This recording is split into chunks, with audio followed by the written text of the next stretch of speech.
হায়নাদের পর্দা তোমার রূপের ভূষণ, রক্ষা কবচ সম্ভ্রমের শালীন পোশাক পরলে তুমি আত্মা কাঁপে হায়নাদের।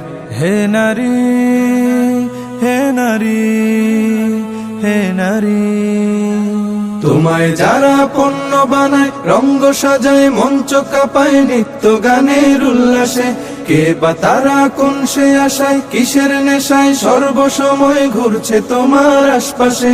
শত্রু মিত্র চিনো, ভালো মন্দ জানো, শত্রু মিত্র চিনো, ভালো মন্দ জানো, কদম বাড়াও সম্মুখে, তুমি তো সাহসিনী বধূ মাবুন জননী, তোমায় রুখবে কে, বলো তোমায় রুখবে কে। শিক্ষা সেবায় চাকরি পেশায় নারী বান্ধব ইসলাম, প্রতিভা বিকাশে ব্যবসায় অফিসে করেনি তো কভু